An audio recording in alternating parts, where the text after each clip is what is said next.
Welcome to the Financial Flossing Podcast with Ross Brannon, guiding dental professionals to a brighter future. Ross Brannon is a financial advisor who knows it's not just about your teeth. He helps dental practice owners protect and maximize today's cash flow to plan for tomorrow's cash needs. Find him at rossbrannon.com. On the show, he brings together experts to help dental professionals looking to make smart money decisions to grow their income, turn their retirement goals into reality, and improve their lives. And now, here's your host, Ross Brannon. Welcome to the show. Today, my guest is Mary Jane Hanlon. Dr. Hanlon is the Senior Vice President for North America of Promethean Dental Systems, the Associate Dean of Clinical Affairs at Tufts University Dental School, a coach, speaker, and mentor to dentists, and previously owned her own dental practice for 15 years. Mary Jane, welcome to the show. Thank you so much, Ross. Happy to be here. You have quite a resume. You've done a lot. Very, very impressive. Why don't you start from the beginning and tell us how you ended up in dentistry? So I don't know how I ended up in dentistry. I just came home one day and said to my mom, I want to be a dentist. And she looked at me because nobody in my family was in medicine and said, why? And I said, I don't know. I guess I just want to help people. She gave me the best piece of advice I've ever gotten from anybody to this day. And she said, well, don't you think you ought to go find something out about it? Make sure that it's a lot of time to spend in education. She said, make sure you like it first. First time I walked into an orthodontic practice and started working after high school, I fell in love, and I've been in love with dentistry ever since. Wow. So that's pretty fascinating. So you've done a lot. You've owned your own practice. I have. You've taught, or you currently teach in dental school, and you're a part of a new company that's changing things around the world. So it's an interesting evolution. You went from practice owner to educator, and then now to what you're doing now in addition to education. So kind of talk about that evolution of your career. You don't see that often. So it is an interesting evolution. In fact, I just happened upon Promethean last January. One of the challenges that we have in education is, and I know we talked a little bit about it in the pre-show, but we have students that get into dental school that aren't 100% good candidates for dental school. They may be brilliant, but they don't have the eye-hand coordination. And we find the same thing happening in dental hygiene programs as well. Every single educator I've ever talked to has expressed the same opinion. We always have students that will end up getting into the clinic. They're pushed along. They get to the clinic and they really don't know what to do. So they have to go through a remediation process, and it's an extremely expensive process. COVID-19 has really impacted us quite a bit as far as educators are concerned. You know, many educators are older and they're doing it for a way to give back and to provide some of their expertise to the next generation. Well, COVID kind of really impacted many dental schools across the country severely, because what's happened is they've all retired. So now you've got a limited faculty base and you've got students that need to be remediated. And it costs a fortune to do that because you have to have one-on-one integration between the student and the faculty member. So with Promethean, what we have done with our dental simulator is provided modules for the students, and they can do it self-service, just like a computer, turn it on, work for a couple hours doing repetition boosting and objective grading, where they can see how they're being graded right on the screen. And then they get instantaneous feedback, and the faculty don't have to be there 100% of the time with them. So it's a great service. So it's interesting. So you had your own practice, and then it sounds to me like, based on what we talked about before, you kind of been there, done that. You've done it for 15 or 20 years. Then you had an MBA. So Tufts came to you and said, hey, we'd like you to come on faculty and work here. And you've been at Tufts how long now? Well, I just left Tufts in July. So I was there 8.5 years. So 8.5 years. So then you're like, okay, I see Tufts is great. I see education, but I see how we could build a better mousetrap, if you will. And Yes. so that's about Promethean. So you've had a long time in the dental industry. So, and you could probably take this question several different ways. What kind of wisdom would you impart to someone younger in the dental industry? So I think the biggest thing is to get everything you can out of your education, because I see a lot of students not maximize their educational opportunity while they're there. And so what happens is they get out and then they have to spend a bloody fortune to educate themselves on specific techniques. For example, we don't teach dental implants in dental school. There's a bunch of different reasons for that, but right now we're not teaching our students how to place implants, or they are learning how to restore them, but they're not learning how to place them. Well, in the big scheme of things, placing an implant can have a financial impact on your practice and actually help you do a lot better financially than if you don't place implants. So they really need to learn how to do that. I was advocating for that, but unfortunately we couldn't get a program started. So I would take students out and take them on trips overseas to learn how to place implants, because I felt it was really important and really critical to their career success. So I think maximizing your educational experience and getting everything out of it is one of the most important things they can do. So as someone who's been in the education or is in the education world, and you have these students who come in, would it be your opinion that every student should own their own practice, or do you feel like not everyone is wired to do that? Not everyone is wired to do that. And I think, quite honestly, most graduates are afraid to take that, and rightly so, to take that burden on right away. And I think that many go to DSOs, they learn the ropes for the first 2 years, and then come back, and then they decide whether or not they're going to own their own practice. So basically, it's up to the personality of the dentist, or the dentist, whether it's male or female, it doesn't matter. If you have a proclivity to be an entrepreneur, it makes much more sense for you to have your own practice than to work for somebody your entire life. But it all depends on it's important to you. Well, you mentioned DSOs. We couldn't have a conversation about dentistry without talking about DSOs. What is your take on the world of DSOs and everything that's going on? You know what? I think there's a place for everything. And I'm sad that DSOs weren't, ingratiated into organized dentistry early on. I think that it's important that we understand that not everybody wants to be an entrepreneur, and it's okay. It really is okay. There's a place for everyone. And you're doing a service just by providing care to someone, whether it's in a DSO or in a private practice. No, that's a fair point.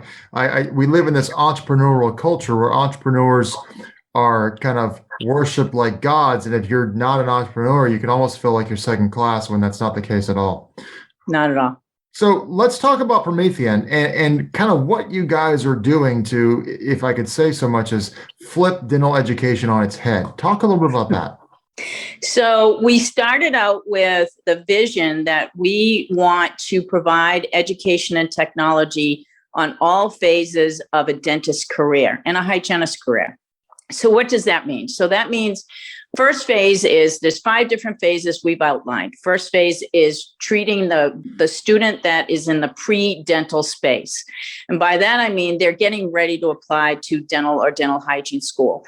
Well, we know, based on some research that we have done, about 2% of those students really do not have the eye-hand coordination to do well in dental school. They may be brilliant, but they still do not have that eye-hand coordination. So we want to be able to assess them before they apply to dental school, so we can give them feedback and say, you know what, this might not be the best career for you. Because the alternative is to go through 2 years, 3 years of dental school, only to be asked to leave or step aside because you can't do the job. And now you're $500,000+ in debt. And what are you going to do without a degree at that point? So that's phase 1. Phase 2 is the entire life cycle of a dentist and a dental student and a dental hygiene student. We find every single year, there's always a couple of students in every class that can't make it through. Those students need more hands-on direction more guidance from a faculty member. Well, as I shared earlier, faculty members were a big loss for us in dental schools across the country during COVID. So we need a better way of dealing with some of these remediation cases with students. And the Simidont fulfills that by giving them self-guided repetition boosting and the ability to assess for themselves exactly how well they're doing and to repeat the process over and over again in their own time frame. It could be many of the students we had practicing until 11, 12 o'clock at night because that's when they felt like they could get the most work done and could concentrate.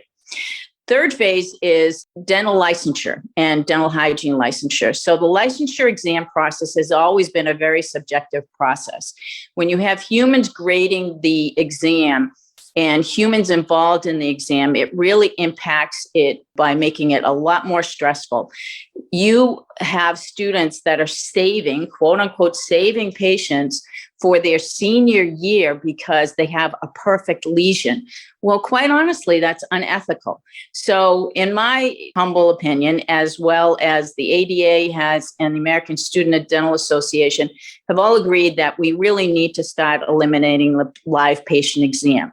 So the patient exam hopefully will be going away completely within the next couple of years. But we have states across the country that still believe that a patient exam is the only way to test. And you told me earlier, what's the only other industry that requires an in-person exam?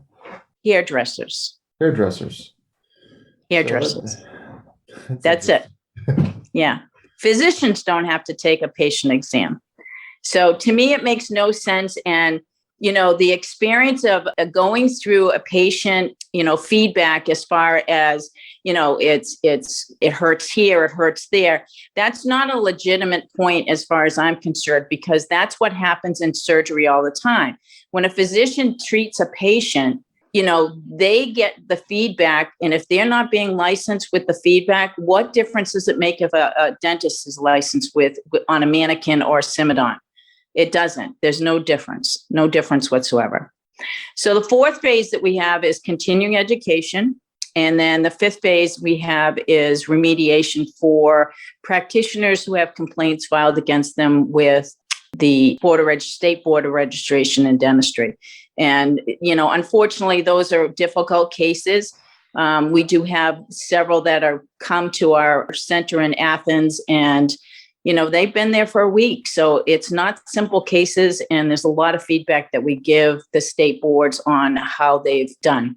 So now walk me through this a little bit. Is this to replace all continuing education further post-graduation, or is this to flip dental school on its head and basically Promethean would be a dental school or is a dental school that you could go to at home? No, that is certainly not the intent of the founding of Promethean Dental Systems. It's actually to support dental education. So our vision is to have centers all across the country. So if you're a student at a dental school and you have to be remediated, let's just say you're running into problems, you could come to a local center. Let's just say it's in Boston and I'm still at Tufts and I have a student. I would just call the Boston Center, say, I have a student that needs to come for X amount of remediation. We would set up a program. That student would show up. They go through the process. Automatically, the faculty would be getting analytics and reports on how that student is doing, how long they spent, how well they did, whether or not they had to repeat things over and over again. Are they making the same mistakes when they're prepping their teeth? All of that analytics we don't have in dental school. It's just subjective feedback from a faculty member looking at your prep. In essence, in many respects, it's almost like tutoring with a third party, exactly. but more high tech with better feedback. Well, because we grade everything on the Simidont, we have a program that takes the ideal preparation and compares it to what you do, and it mirror images over one another, and down to 0.4 of a decimal point, we can measure accuracy. Oh, wow. So there's no question in our minds whether or not you passed a quiz or you passed a test or you passed your licensing exam. It all is right there in the documentation because everything is videotaped, everything is photographed. Oh, wow. And so Promethean's been around for how long now? It actually just started January 8th of 2020. They started formulating in 2019, but launched officially last year in January. But you guys are growing like crazy, right? We are. How many locations nationwide? Right now we have 3, and we have plans for 10 additional this year. So I anticipate within the next couple of years, we're going to have, and it depends on what we have a couple of things under wraps that I can't talk about, but we may be up to 65 within the next 2 years. And this could fundamentally change dental school education, could it not? It could. It actually, so I anticipate that many of the dental schools, and we have about 10 in the country right now that have the Simodont dental trainers, but I anticipate that we will have them in most dental schools because it's going to be a necessity within the next 5 years. And the dental schools, they like the idea, they don't feel threatened by it? So this is always the challenge that we have with faculty members. What happens is they don't like to learn something new. It's a challenge for them. They don't really, especially technology. Unfortunately, like I said earlier, many of the faculty members are on the older side, and it's hard for them to learn something new. So what we have found is that we have to have a champion in the school that's young and understands that technology is here to stay and understands the analytics and wants to support the program. And so when we have a successful champion like that, the program really takes off. Makes sense. So with all your years of wisdom, I think I would be an absolute mistake if I didn't ask you what advice you would, and not just one thing, multiple things. What have you learned in all your years that you wish you would have told 28-year-old Mary Jane from the dental industry? Like, what wisdom could you espouse to all the younger people listening? So I think number one is that you really have to understand business. Dentistry is very different from medicine.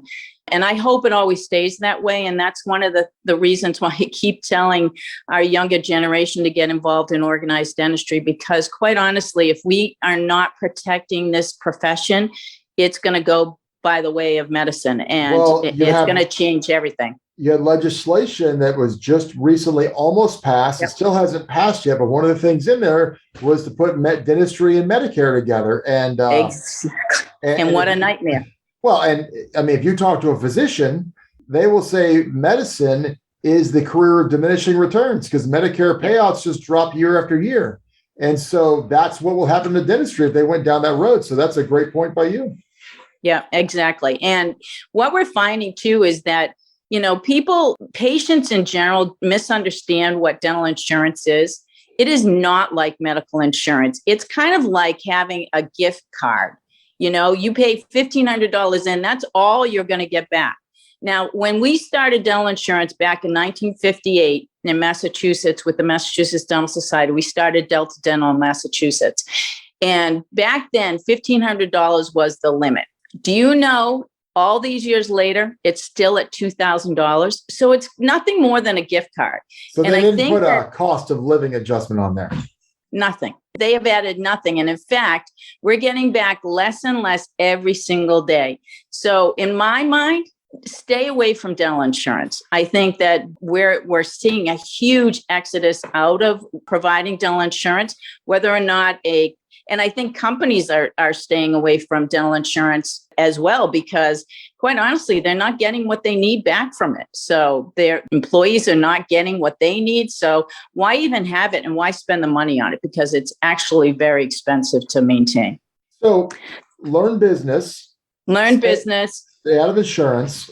What else? Get involved in organized dentistry for sure, because I think that the more involved you are, and more you understand the political landscape, that's the best thing you can do to protect the profession in general.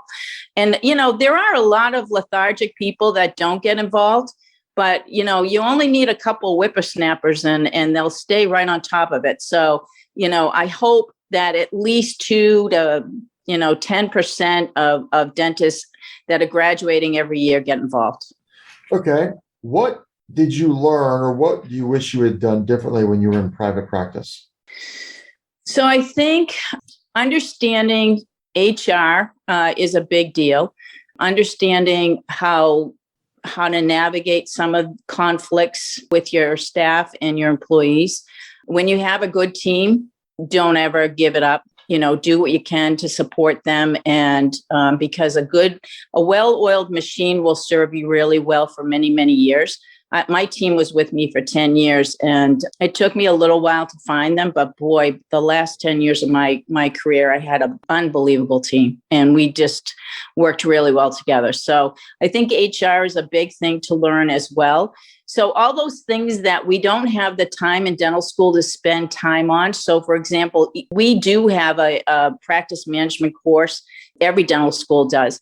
But unfortunately, a student doesn't have a way to relate to that. So here you have somebody that's learning about, insurance claims and submissions and figuring out how they're going to pay off their student loan debts and buy a practice all at the same time, get married, settle down, buy a house, all of those things.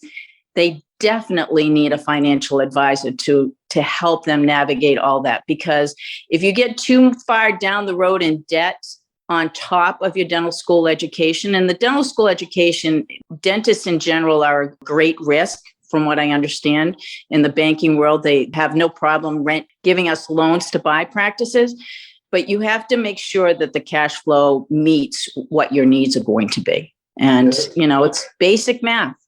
That's good advice. What would you say the most important thing you could tell a younger version of yourself from a personal financial standpoint? What would you say? Get started early. I had someone in my life who showed me the importance of that. And I didn't start for about 10 years after he had kept saying to me, MJ, you need to do this. MJ, you need to do this. And of course, I was I actually didn't start dental school until I was 35. So by the time I graduated, I was 40. I had a daughter who was in middle school and mortgage to pay, all that kind of stuff. So I didn't get started as soon as I had wanted to. So I think that is critical. Don't delay. Even though you may only have $200 to put away every month, put it away, because it makes a huge difference. It absolutely does. And one of the challenges is you see, people, when they start making a certain income, they want to live a certain lifestyle, something we call lifestyle creep. Yep. And, spend what you want to spend where you want to spend it, but just save first. Yeah. Save first. So let me, 2 questions here for you. What advice would you give a brand new dental school graduate? Go where you're needed, not where you want to be. You will pay back your student loans in 5 years rather than 20. Everybody wants to be in downtown Boston or New York City or close to any downtown city, wherever you are in the country. But I will tell you, the places where you're going to make the most money is upstate Maine, upstate New Hampshire. Western Massachusetts is dying for dentists. There's shortages of dentists in every single state in this country. Go there, but travel where you want to go. Travel where you want to visit, because it just doesn't make sense not to set up a practice where you're going to be busy.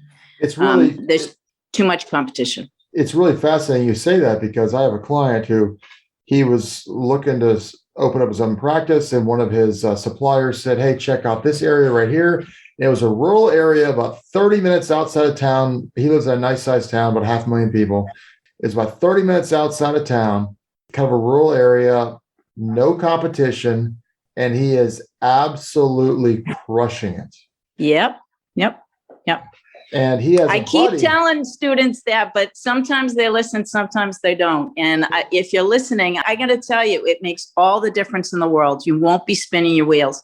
I wish I had known that, because before I got my MBA, I graduated and I wanted to be in the town that I lived in.